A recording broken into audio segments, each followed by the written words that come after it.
춘추 전국 시대의 이야기입니다. 중국에 위나라라는 나라가 있는데 거기에 해왕이라고 하는 왕이 이제 조나라고 하는 나라와 동맹을 맺습니다. 근데 동맹을 맺을 때 서로가 동맹을 확인하고 그 동맹에 대해서 변절하지 않겠다고 하는 약속으로 이제 왕자들을 서로가 볼모로 맞교환하는 그런 풍습이 있었습니다. 그러니까 서로가 동맹을 맺고 서로 왕자를 서로 교환하는 거예요. 그래서 배신하면 이 왕자를 당신의 아들을 내가 붙잡고 있으니까 배신하지 말아라 라고 하는 것이죠. 그래서 이제 이 위나라의 해왕도 조나라에 자기 아들 왕자를 보내게 됩니다. 그런데 아버지가 아들을 보내는데 얼마나 걱정이 되겠습니까? 그래서 아주 지혜롭고 충성스러운 신하를 하나 골라서 그 왕자와 함께 보내게 됩니다. 그 신하 이름이 방총이라고 하는 신하입니다. 방총이 이제 왕자를 따라서 함께 떠나기 전에 왕 앞에 이제 서서 왕에게 묻습니다. 왕이시여, 지금 누가 나타나서 신의 한복판에 호랑이가 나타났다고 하면 왕께서는 믿으시겠습니까? 왕이 대답합니다. 신에 무슨 호랑이가 나타나? 이 저작거리에 이 신의 한복판에 호랑이가 나타난다니 그런 터무니없는 소리 하지 말아라. 믿지 않겠다. 이렇게 대답합니다. 그러면 또 한 사람이 와서 동일하게 또 신의 한복판에 호랑이가 나타났습니다. 한번 믿으시겠습니까? 그러니까 역시 믿지 않겠다. 그렇게 대답합니다. 그런데 이제 만약에 세 번째 사람이 또 나타나서 신의 한복판에 호랑이가 나타났습니다. 이렇게 또 얘기하면 어떡하시겠습니까? 그러니까 그때는 그럼 믿어야지. 그때는 믿어야지. 그렇게 대답합니다. 이 말을 들은 방총이라고 하는 신하가 길게 한숨을 내쉬면서 왕에게 간곡히 부탁을 드립니다. 뭐라고 부탁을 드리면 하냐면, 왕이시여, 신의 한복판에 호랑이가 나타날 수 없다는 것은 어린아이도 다 아는 상식입니다. 상식입니다. 그러나 한 사람, 두 사람, 세 사람이 와서 그렇게 동일하게 말하게 되면 왕도 솔깃해서 그것을 믿게 되는 거 아니겠습니까? 그러니까 없는 호랑이도 세 사람이면 만들어낼 수 있다는 거예요. 그래서 이 고사성어가 삼인성호다. 삼인성호. 사람 셋이면 호랑이를 성호, 호랑이를 만든다라는 그런 뜻입니다. 정말로 이 방총이라고 하는 신하는 왕자를 모시고 조나라로 떠납니다. 그리고 둘 사이에 이제 신뢰가 형성이 되어서 왕자가 다시 왕으로 위나라로 다시 귀국하지만, 그러나 방총이 떠난 다음에 많은 방총을 시기하는 대신들이, 동료 대신들이 방총에 대해서 모함합니다. 그래서 결국 방총은 유배지처럼 다시 위나라로 돌아오지 못하는 비극을 맞이하게 됩니다. 여러분, 이게 중국의 춘추 시대에만 있었던 사건일까? 제가 교육방송 EBS에서 다큐멘터리로 제작한 프로그램을 본 적이 있습니다. 제가 봤어요. 다른 사람이 본 게 아니라 누가 봤다고요? 제가 봤어요. 제가 봤는데 무슨 실험이냐면, 교실 안에 23명 정도의 학생들을 모아놓고, 그리고 사전에 이렇게 이야기합니다. 이것은 이제 물컵인데 이것을 물컵이라 하지 않고 이것을 예를 들면 이건 호박이다. 이렇게 이야기합니다. 그래서 우리 성가대 인원 많은 이 인원들 가운데서 저기 우리 이렇게 다 지나가기 전에 이렇게 지나가서 거의 끝에쯤에 가서 우리 한 사람씩 이렇게 묻습니다. 미리 이 23명 사람들에게 한 명을 제외하고 22명에게는 이게 물컵인데 다 호박이라고 대답하도록 사전에 약속을 했습니다. 제가 묻습니다. 우리 하영미 집사님, 이게 뭐예요? 대답하셔야죠. 저하고 약속했잖아요. 뭐라고요? 호박입니다. 우리 유금 권사님, 호박입니다. 예, 호박입니다. 대답하세요. 옆 사람 또. 예, 옆 사람. 예, 또 뒷사람. 예, 또 뒷사람. 예, 그렇게 대답합니다. 그래서 우리 어디쯤 하냐면 최명희 집사님쯤에 가서 그 실험 대상자가 있습니다. 계속 최명희 집사님의 속으로 뭐라고 생각할까요? 뭘 그러는데 사람들이 미친 거 아니야? 계속 묻습니다. 우리 이봉현 권사님, 이게 뭐예요? 다 자신 있게 대답할 수 있죠. 약속했잖아요. 뭐라고? 호박이요. 예, 뭐라고요? 우리 송 권사님? 예, 우리 윤 권사님 뭐라고요? 예, 김 집사님 뭐라고요? 예, 우리 천 집사님 뭐라고요? 예, 우리 이 집사님 뭐라고요? 최 집사님 뭐예요? 예, 목합니다. 근데 그 집사람 우리 또 유금자 권사님 뭐예요? 우리 약속했잖아요. 호반입니다. 자, 우리 신장호 집사님. 예. 그렇게 말해놓고 나서도 집사람이 뭐라고 얘기하는 거예요? 계속 호반이라고 얘기하는 거예요. 자기는 물컵이라고 대답했는데 자기의 말에 대해서 지금 스스로 회의를 갖는 거예요. 내가 잘못 말했나? 우리 박장윤 집사님, 이게 뭐예요? 네. 도장님, 이게 뭐예요? 예. 우리 강 집사님 뭐예요? 아, 약속을 잊어버리셨구나. 백장님이 뭐예요? 호박이죠. 이렇게 한 번 지나갑니다. 한 번 실험을 한 번 한 1회 하는 거예요. 그 다음에 두 번째 또 실험을 합니다. 이게 뭐냐면 이게 빵이라고 하는 거예요. 또 물어보면 다 빵이라고 얘기해요. 그런데 최명희 집사님 집에 가면 이제는 자신이 없어요. 빵인데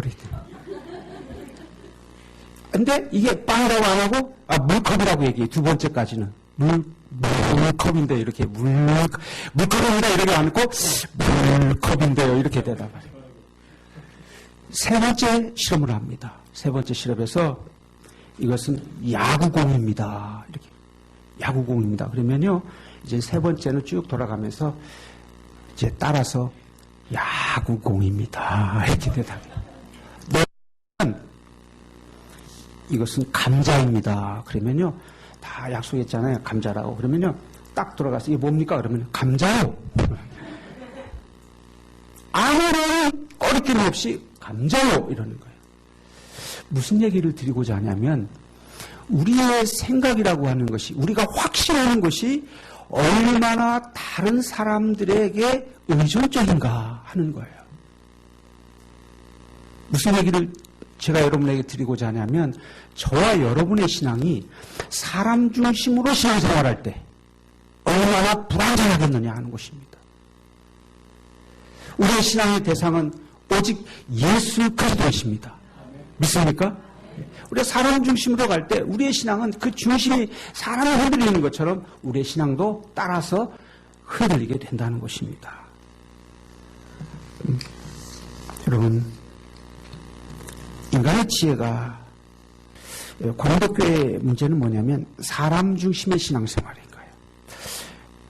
개바파, 아볼로파, 또 베드로파, 바울파, 그리스도파 나누어져서 사람 중심으로 서로가 자기 신앙이 옳다라고 싸우는 것이죠. 여러분, 사람의 생각이라는 것이 얼마나 불안정한 것인가.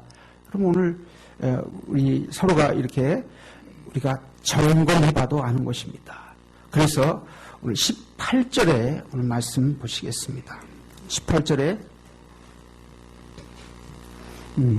함께 있습니다. 시작. 아무도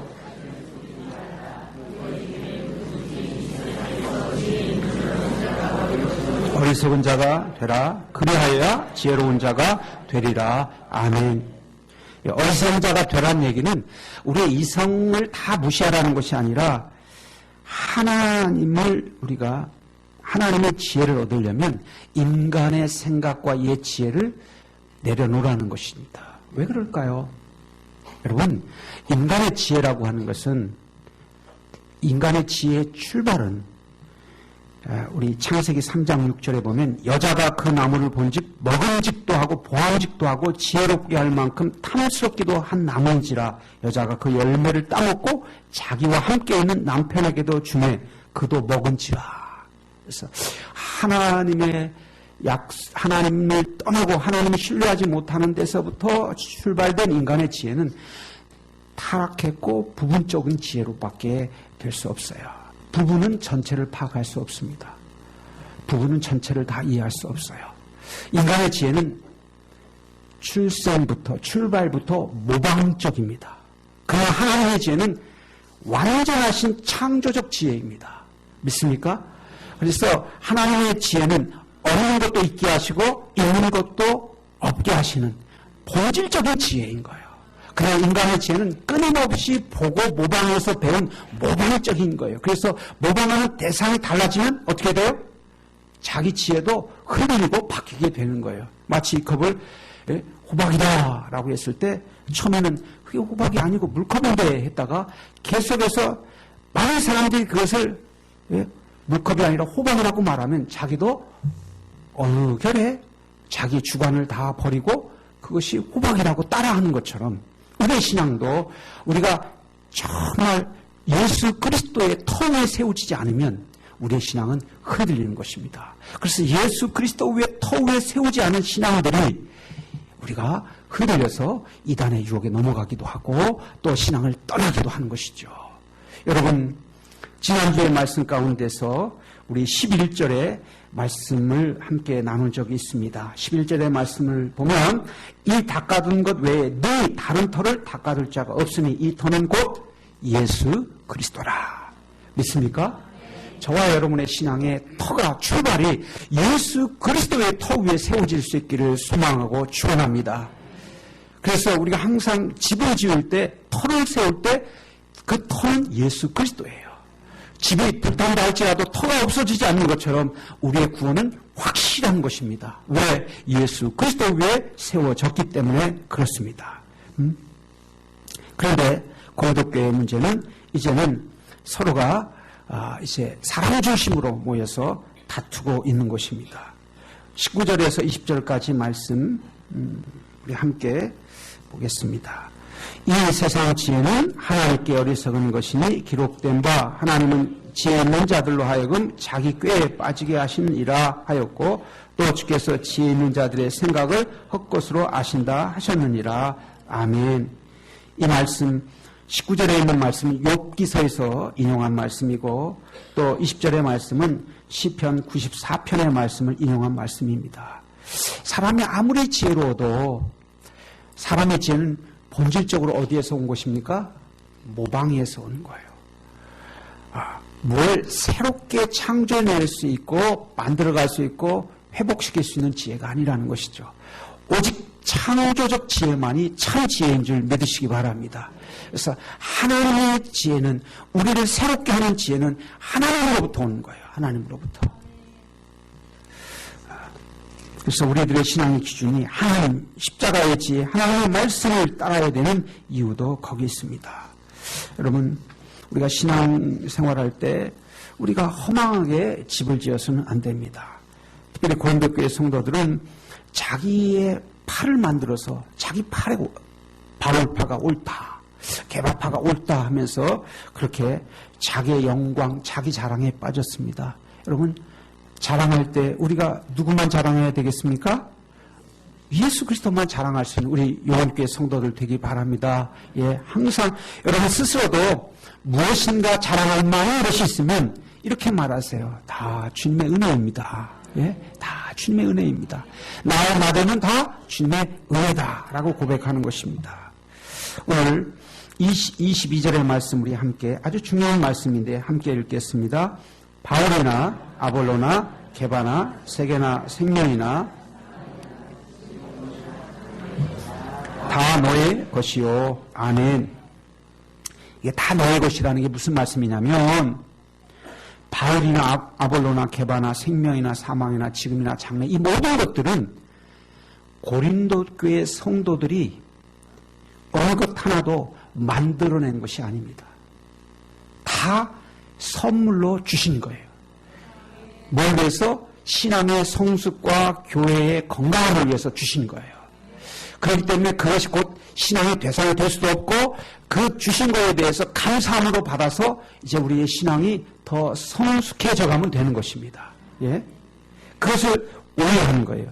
그래서 하나님이 주신 선물이기 때문에 감사해야 되지 그것을 자랑거리로 삼을 수가 없다는 것입니다. 그래서 23절에 말하고 있습니다. 너희는 그리스도의 것이요. 이 그리스도의 것이라는 것은 무슨 말이냐면 우리는 다 죄인이었습니다. 죽을 수밖에 없는 죄인이었기 때문에 우리를 십자가에서 죽으심으로 우리의 죄를 사해 주시고 우리를 십자가의 핏값으로 사셨습니다. 그래서 우리를 구속하셨다. 우리의 생명의 값을 죄의 삭을 사놨는데 그 값을 지불하고 이제 예수님께서 우리를 사셨습니다. 그러니까 우리는 누구의 소유예요? 예수님의 소유예요. 예수님의 소유. 예수님을 누가 보내셨어요? 하나님께서 보내셨다. 그래서 우리는 예수 그리스도의 소유가 된 하나님의 백성들입니다. 그래서 우리가 자랑할 것은 오직 예수님밖에 없다라고 하는 것입니다. 여러분, 오늘 말씀을 통해서 제가 여러분 말씀드리고 싶은 것은 인간의 지혜는 부분적이라고 하는 것입니다. 우리가 살아가는데 우리의 지혜를 아무리 짜내도 우리가 합리적인 이성의 지혜에서는 우리가 극복할 수 있는 선이 한계가 있습니다. 한계가 있어요. 무슨 얘기냐면 이런 이야기가 있습니다. 생선을 주는 것보다 고기를 잡는 법을 가르쳐 주는 것이 더 지혜롭고 현명한 방법이다. 그런 말씀 있지 않습니까? 그런데 하나님의 지혜는 그것이 아니라 왜 생선을 잡아야 되는지, 왜 고기를 잡아야 되는지 그 잡아야 될 꿈과 비전을 주십니다. 무슨 얘기냐면 방법론을 가지고 접근하는 사람들은 그 방법이 한계에 부딪히면 포기합니다. 지금은 고기를 잡을 수가 없어. 베드로가 밤을 낮도록 고기를 잡았지만 아무 고기도 잡지 못했지 않습니까? 그래서 예수님께서 깊은 데로 가서 그물을 던지라 할 때 예수 그리스도의 그 말씀을 의지해서 깊은 데 가서 그물을 던졌을 때 고기가 그물이 찢어지지 정도로 많은 고기를 잡았다 했습니다. 하나님의 지혜는 창조적 지혜입니다. 그 창조적 지혜가 우리 인생 가운데 함께할 때 우리는 세상을 이길 수가 있고 세상을 넉넉히 우리가 승리할 수 있게 되는 것입니다. 이 창조적 하나님의 지혜를 우리가 두고 인간의 지혜를 가지고 이것이 맞다 틀리다 서로 다투는 것은 어리석은 것이라는 거예요. 어리석은 것이라는 거예요. 고린도교회에 주신 하나님의 축복, 그것을 우리가 다 유익을 위해서 준 것인데 자랑거리로 삼아서 다툼이 어리석은 것이다. 여러분, 이제 우리 용원교회 성도들 하나님께서 주시는 지혜, 그 지혜를 구할 수 있기를 바랍니다. 지혜가 모자랄 때 꾸짖지 않고 후회 주시는 분이 계십니다. 그분이 하나님이십니다. 그 하나님의 지혜를 구하면서 이 한 주간도 넉넉하게 승리할 수 있기를 주님의 이름으로 축원합니다. 기도하겠습니다.